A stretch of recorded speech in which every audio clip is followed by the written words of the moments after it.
So when people think about Hemingway, they most often associate him with the city of Paris. What people don't realize is how important Madrid was to him. Madrid held a very special place in his heart. He was here for long periods of time, the first time in the 1920s, a period which helped him to construct the final scene of The Sun Also Rises, which takes place in Madrid, which we will look at today. Later, he was here working for the North American Newspaper Alliance, covering the Spanish Civil War, and that later became the book For Whom the Bell Tolls. He even wrote a short story about Madrid called The Capital of the World. Not only was Madrid very important to Hemingway, but Hemingway was very important to Madrid.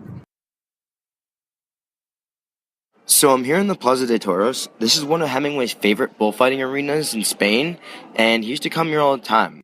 About to enter the ring with the bull. Just kidding. I wish.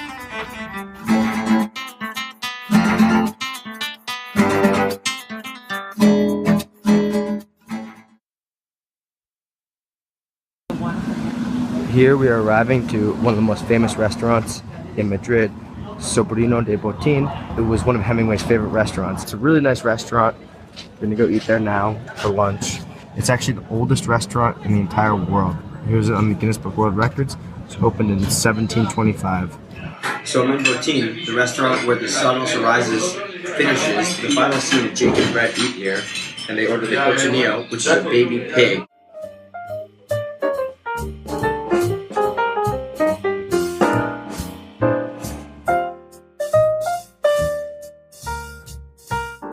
Before I go any further, I just have to point out this famous sign here that is right down the street from Botín, and it's famous because Botín brags about how Hemingway ate there all the time, and many restaurants around Madrid do, but this place, as a joke, says that he never ate here.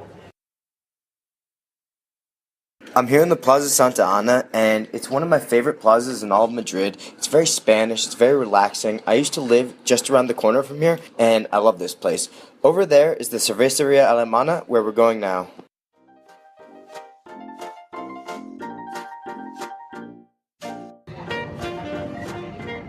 Here in Cerveceria Alemana, I'm sitting at Hemingway's favorite table, which is right next to the window here, so you can watch the passerby outside. And here at the table, they have a picture honoring him right up there. Don Ernesto Hemingway. Cheers to Hemingway at his favorite table.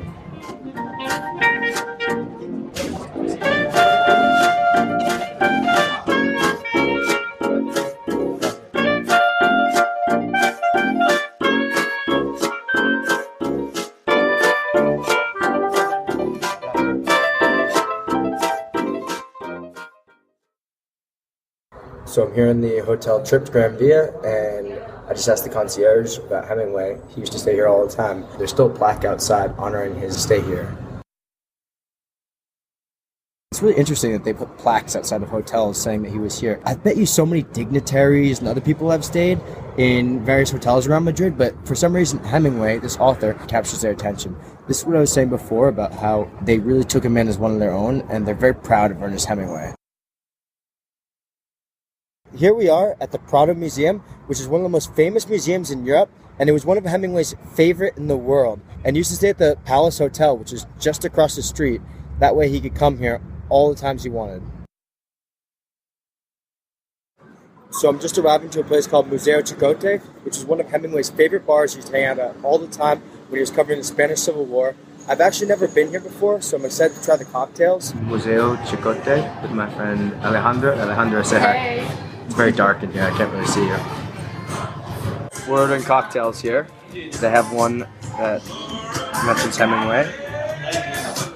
Yeah. We just received our cocktails. I got the Chicote, and Ale ordered a mojito. So, cheers.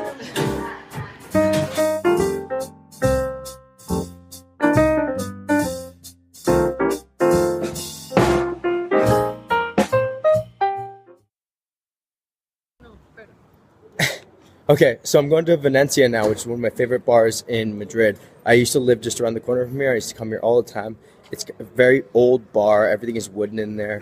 The thing is that it says you can't really take photos in there, so we'll see if I can get some video in there. But It's a sherry bar. They only serve sherry. They serve 5 different types of sherry, and you have to choose between them. I like the Amontillado because it reminds me of the Edgar Allan Poe story, Cask of Amontillado.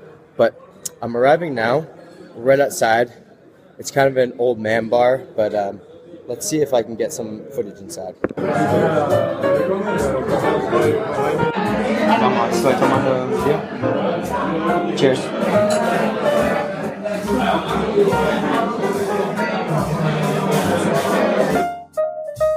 Pretended like you're looking at something, like if I was like, take a look at this here, like, yeah, here. So we're here like pretending like we're looking at something on the camera, but it's actually... Okay, so we just got out of there. I had an Amontillado, and you had a Fino, I believe. Fino. We talked to the bartender. I got yelled at for filming in there. We asked him, like, if Hemingway came here, and I've come to this bar dozens and dozens of times. All the articles online say it's Hemingway's spot. Everyone talks about it, Hemingway's spot. But the bartender just told us that apparently it wasn't one of his favorites. It was just a place he went to, like every other bar in Madrid. Yeah. But it's still one of my favorites. So if someday someone's trying to follow my steps, you know to come here to Valencia. Of course, you have to come. So in the final scene of The Sun Also Rises, Jake and Brett come to the bar at the Westin Palace Hotel. It was just called the Palace back then. And they have a martini.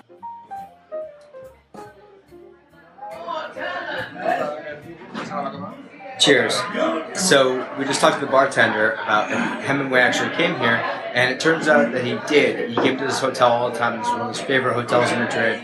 But the thing is, back then, in the time when he wrote The Sun Also Rises, the bar was actually on the other side of the hotel. So when Brett and Jake came to the hotel, they did have a martini at the bar, but it was not quite this bar exactly. So we're as close as we can get here. Drinking a martini. Cheers. I've always thought it'd be amazing to go out on a bender with Hemingway, and maybe tonight I got some of that. I think we could have had such a damn good time together. Isn't it pretty to think so?